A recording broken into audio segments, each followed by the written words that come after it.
C'est eux. C'est vous. C'est nous. J'entreprends comme je suis. 100% entrepreneur. Sur We Do Biz. Bonjour à toutes, bonjour à tous. J'ai le plaisir de vous retrouver pour cette rentrée septembre 2014. Je pense que la rentrée est abondante pour un certain nombre d'entre nous et pour un certain nombre d'entre eux. La semaine dernière, c'était les universités du MEDEF. Nous avions les politiques, les entrepreneurs qui étaient tous ensemble pour la conquête et la meilleure des conquêtes.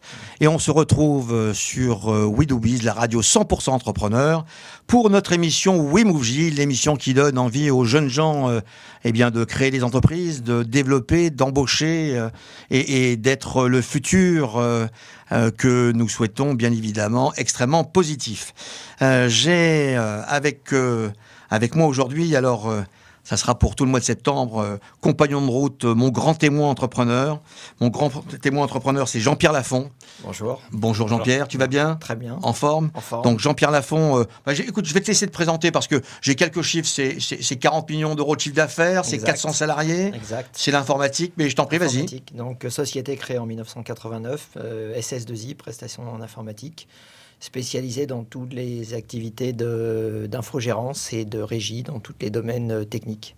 Donc là, généralement, c'est plutôt grand compte, les clients. C'est grand compte, et Voilà, les principalement banques, banques, assurances et grandes sociétés de services. D'accord. Voilà. Bon, comment ça va le business ? C'est dur. C'est dur. Voilà, Bon. comme tout le monde. Ouais, Voilà. c'est dur, c'est dur. Il faut se plaindre un petit peu. Pourquoi il faut se plaindre ? Sans ça, les choses vont pas bien. Je suis pas certain, Jean-Pierre, je suis pas certain. On va y revenir, justement. Comment dirais-je ? Et donc là, ensemble, on va, cette semaine, découvrir Alexandre Diora. Alors, je me posais la question, est-ce qu'on s'est déjà vu un certain nombre de fois ? Est-ce que c'est espagnol ou italien ? Non, c'est italien. Donc, camarade, super. Et salut, Alexandre. Bonjour. Tu vas bien ? Très bien, super. Je te sens tendu, là. Approche-toi du micro, détends-toi, la vie est belle. Non, on va te poser plein de questions. C'est-à-dire, non, je réponds pas, ça va pas du tout. Voilà. Alors, Alexandre, c'est Mattei Compagnie. C'est ça, ouais. C'est quoi Mattei Compagnie ? Alors, Mattei Compagnie, c'est le nom de l'entreprise qu'on a donné à notre entreprise, justement. Et on a créé un jus de fruits énergisant au baobab qui s'appelle Mattei. C'est 100% naturel et c'est éco-responsable.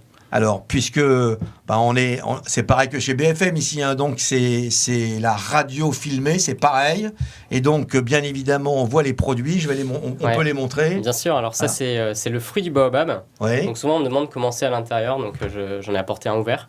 C'est un fruit qui est naturellement sec et qui ressemble un peu à la cabosse de cacao. Voilà, donc c'est avec ce fruit-là qu'on arrive à faire un nectar. Un fruit comme ça, il faut savoir que ça équivaut à une 30aine d'oranges en vitamine C. Ah bon ? C'est... Et il faut combien de fruits pour faire une bouteille comme ça ? Il faut à peu près 5... avec un fruit, on fait à peu près 5-6 bouteilles. Donc ça veut dire que là, quand je viens de boire la moitié de ma petite bouteille, je viens de prendre 3 oranges là. Ouais, 4-5 oranges. Ouais, 4-5 oranges. J'étais pas bon en maths, moi, tu sais. Ouais, ça dépend des fruits, ça dépend des oranges. Alors, énergisante, ça veut dire quoi ? Énergisant, ça veut dire qu'on va apporter l'énergie, les vitamines, les ions et les minéraux pour la journée, pour une activité soutenue. Attends, Alexandre, c'est de la com, ça ? Non, c'est pas de la com. Il y a réellement du calcium, du magnésium, des acides aminés. On travaille avec beaucoup de sportifs et des médecins nutritionnistes. Ouais. On est partenaire de Nike. Il y a beaucoup de sportifs de haut niveau, des champions du monde qui y consomment pour ses vertus. Pour ses vertus. Ah, oui. Jean-Pierre, tu avais une question ? Oui, qu'est-ce qui t'a amené à faire ce parcours ? Qu'est-ce qui m'a amené Alors, on est deux dans l'aventure. Donc, moi, c'est Alexandre, j'ai 25 ans. Et puis, mon associé, Raphaël, qui a 32 ans. C'est un vieux, lui. C'est un vieux. Un petit peu plus âgé, du coup. Et effectivement, donc, tous les deux, on a suivi les mêmes parcours. Moi, je suis un ingénieur en industrie agroalimentaire. AgroParisTech ? AgroParisTech, tout à fait. Et Raphaël est ingénieur en agronomie, en spécialisation marketing, donc à Montpellier Supagro. On est amis d'enfance, ça fait 15 ans qu'on se connaît. On s'est perdu de vue une dizaine d'années. C'est la vie qui a voulu ça. Et finalement, il y a 5 ans, sur Paris, on s'est retrouvés. On a parlé des boissons. Et on s'est aperçu qu'il n'existait rien qu'on avait envie de consommer, nous. Donc, c'est-à-dire qu'on cherchait quelque chose de sain, de naturel, d'énergisant. Et en regardant bien le marché, on avait les jus de fruits.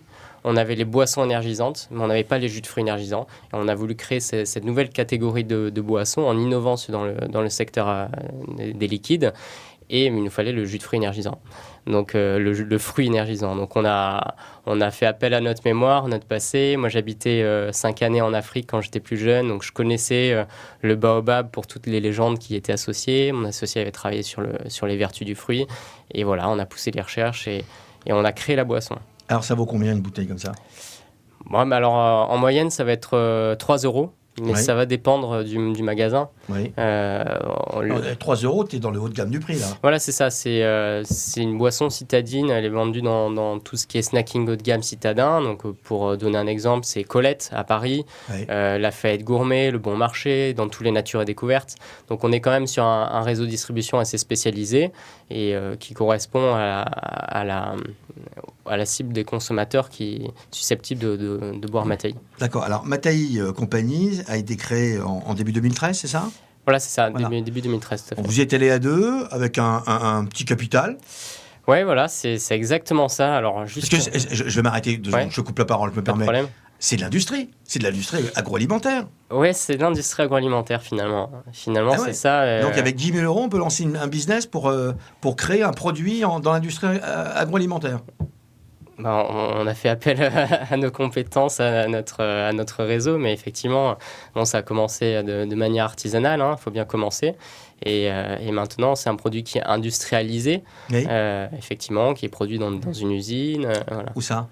Dans le sud de la France, on a une petite usine. On passe avec un sous-traitant de jus de fruits naturels et bio. Oui. Voilà. Tu travailles pour les grandes marques ? Qui travaille pour des petits producteurs. Ah, pour les petits producteurs. Ouais, tout à fait.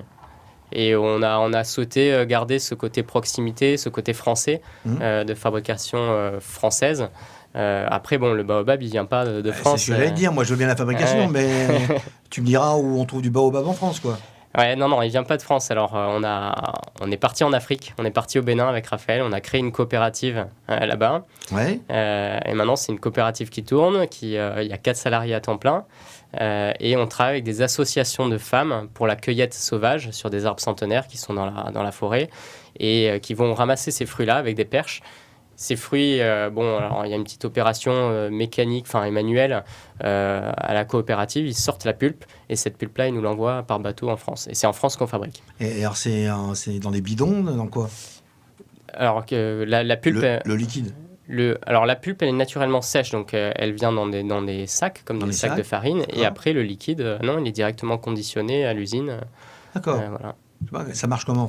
Moi, j'y connais rien, donc. Ouais, à mon avis, je suis pas tout seul. Non.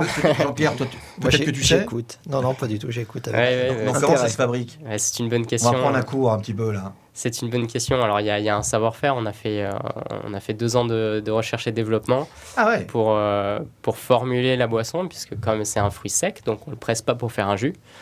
C'est une sorte d'infusion, on va dire, mais d'infusion améliorée parce qu'on a souhaité conserver et extraire un maximum de propriétés du fruit. Est-ce que je me trompe quand je trouve que ça a un petit goût d'abricot ?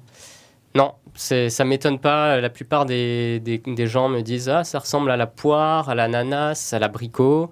C'est vrai qu'il y a des tons qu'on reconnaît, pour lesquels on a déjà une affinité, mais c'est nouveau. Ça ressemble, mais ça n'est pas. Mais ça n'est pas, c'est baobab. C'est baobab, d'accord. Tout à fait.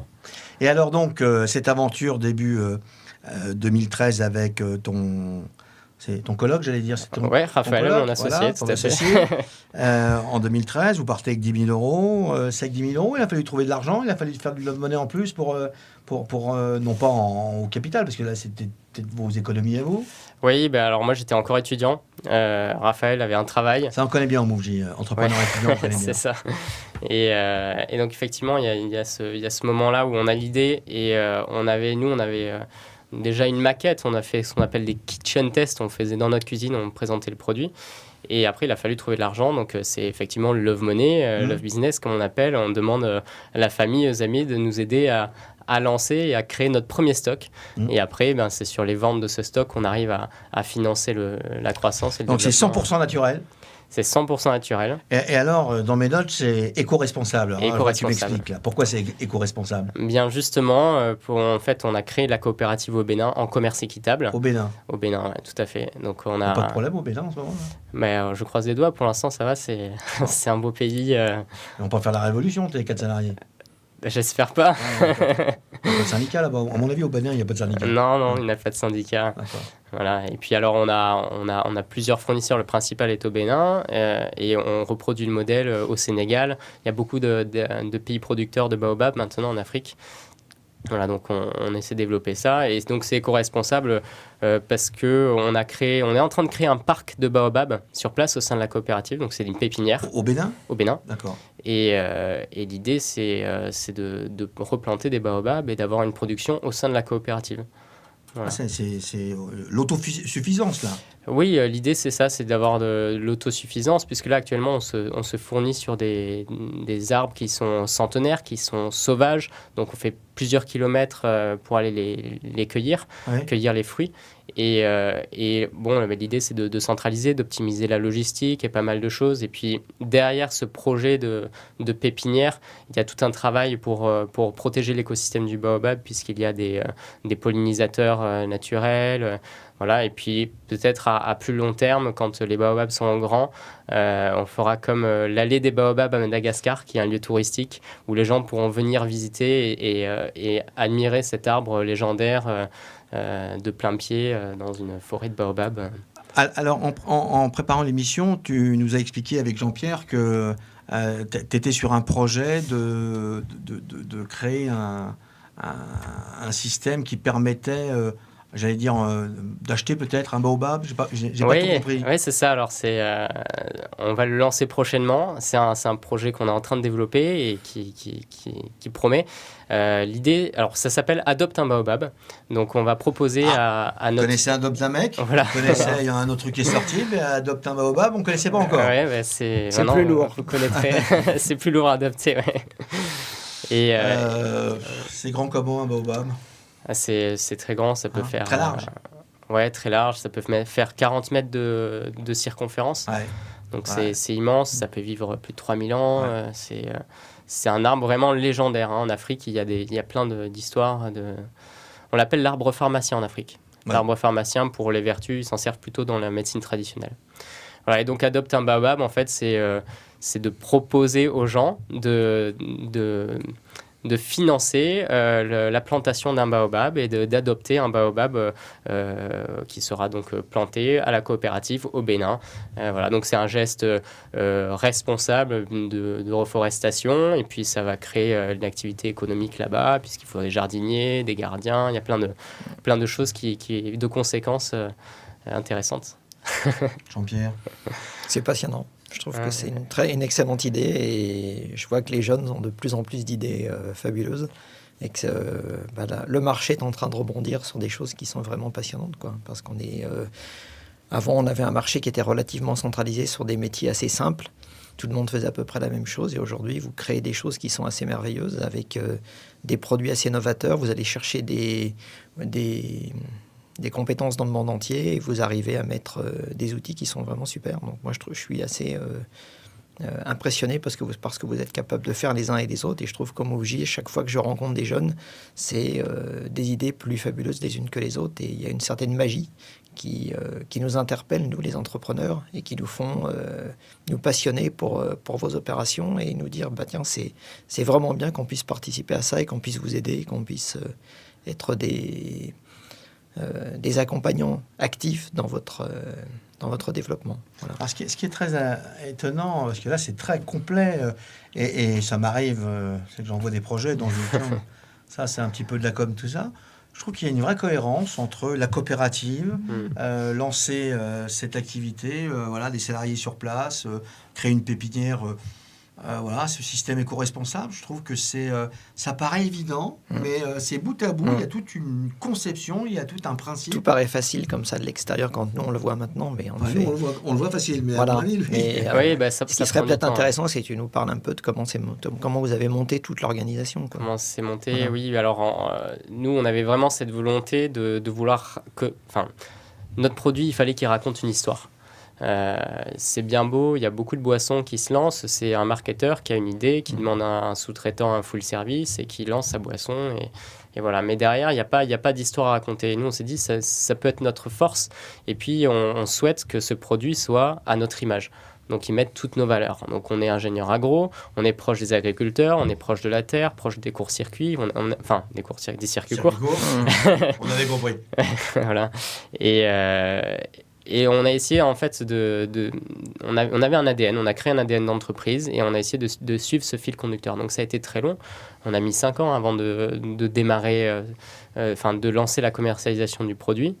Vous avez eu des doutes sur le produit? Vous vous avez dit c'est celui-là, c'est pas celui-là, on fait autre chose, on essaye autre chose?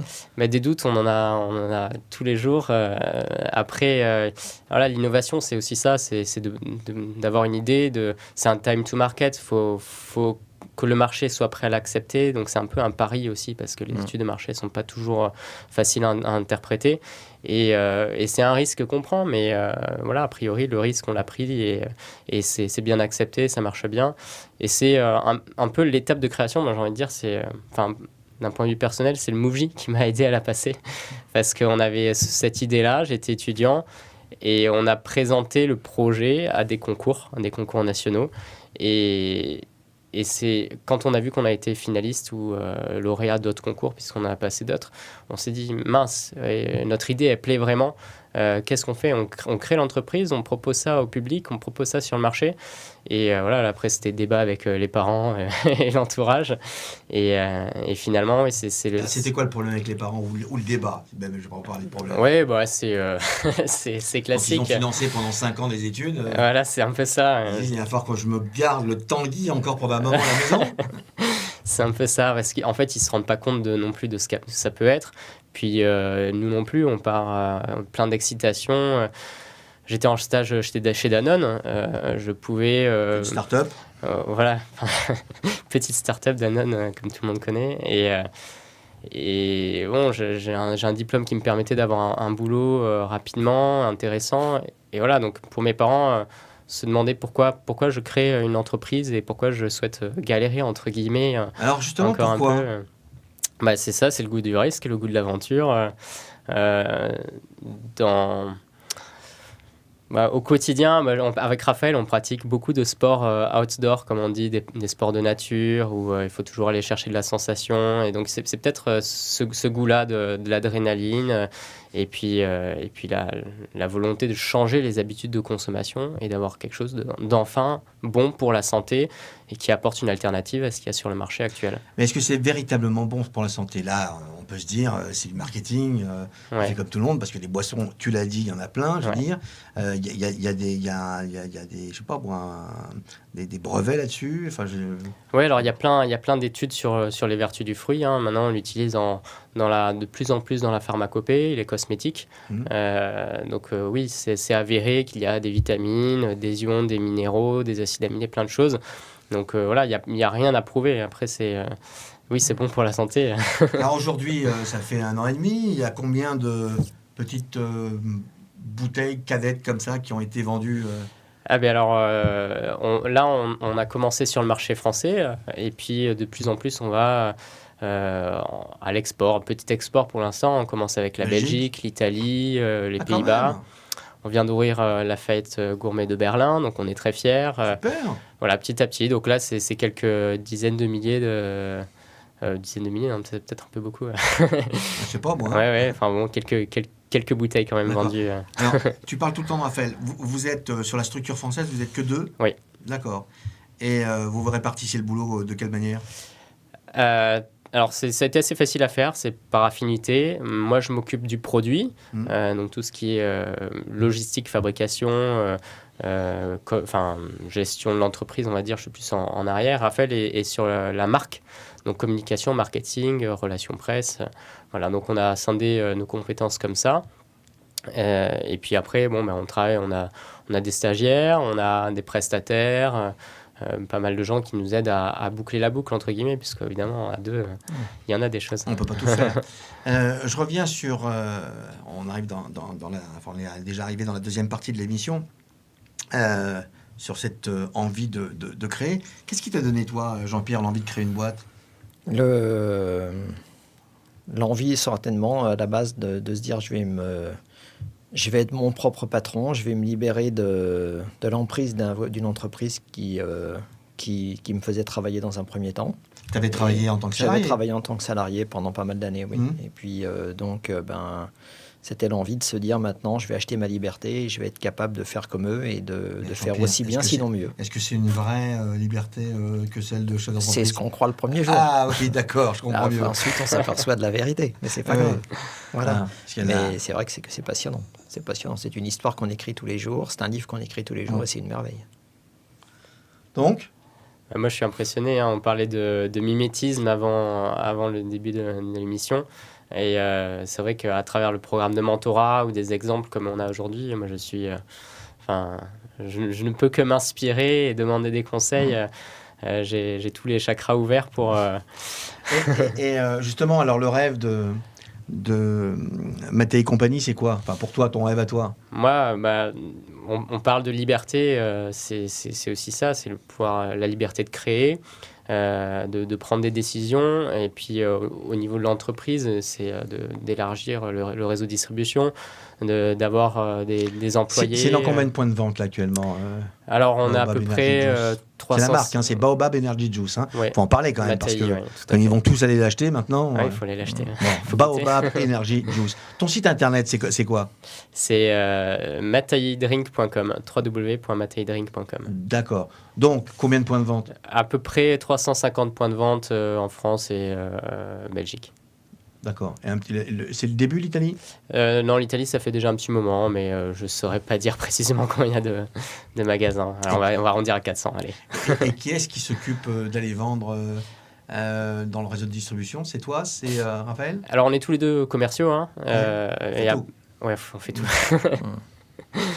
Après, il y a... Peut-être qu'à un moment, pour se développer, il faut arrêter de tout faire. Oui, on apprend ça tous les jours. On apprend comment faire pour mieux travailler. Et savoir prendre le risque de se dire je vais savoir m'entourer. Exactement. Donc là, on a des distributeurs. On travaille avec des distributeurs en France, en Belgique. Donc c'est en gros des grossistes pour boissons qui achètent, qui revendent, donc qui nous permettent de ne pas gérer en direct le client. Bien qu'on continue la relation en direct, c'est important. Mais voilà, petit à petit. Qu'est-ce que tu fais qu'est-ce que tous les deux vous faites avec Raphaël pour faire connaître la marque, justement, qui est un atout pour le commerçant qui va revendre. Tout à fait, Baobab Energy Juice. Tu remarques que c'est bien, ça vient en avant. C'est très bien. Comment on fait pour se faire connaître ? On a la presse. On a, je sais plus, une 50aine de parutions presse nationales la première année. Dans les plus grands magazines comme le Elle, le Air France Magazine, il y a plus d'1 million d'exemplaires. Donc la presse, c'est un bon vecteur de communication. Après, les partenariats. Donc on le disait tout à l'heure, on est partenaire de la marque Nike, on est partenaire maintenant de la station Ça veut dire quoi être partenaire de la marque Nike ? C'est-à-dire qu'ils nous sollicitent sur des événements pour promouvoir notre boisson, et c'est une sorte de co-branding d'image. Ils sont contents d'apporter un nouveau produit qui est adéquat avec la consommation de leurs sportifs. Eux, ils font une opération, ils vont t'acheter 300, 500 ou 3000 bouteilles. C'est ça. Et puis nous, on vient avec le setup et on fait un peu d'image, des dégustations. Et voilà. D'accord. Voilà. Et ils sont comment dans les négos ? Ils t'achètent en dessous, le prix revient, ou ils te laissent un petit peu quand même Il n'y a pas de modèle, ça dépend. Des fois, c'est de la dotation, des fois, c'est de l'achat. Ça dépend ce qui va se négocier dans le partenariat. D'accord. Et on a beaucoup aussi d'ambassadeurs. On essaie d'avoir des leaders d'opinion qui véhiculent des images au travers de leur communauté. Donc on a des champions du monde, Sébastien Guérat, double champion du monde de kitesurf, Julien Taboulet, champion du monde de planche à voile. On est partenaire peut-être vous connaissez certainement le chef Malonga qui a été chez Top Chef dans l'émission. Alors on essaie d'avoir des ambassadeurs un peu variés, que ce soit dans la culture, dans la mode, dans le sport. T'es pas allé voir Monsieur Montebourg, Made in France Pas encore. T'as un peu raté le coche. Là j'ai raté le coche. Fallait y aller avant là.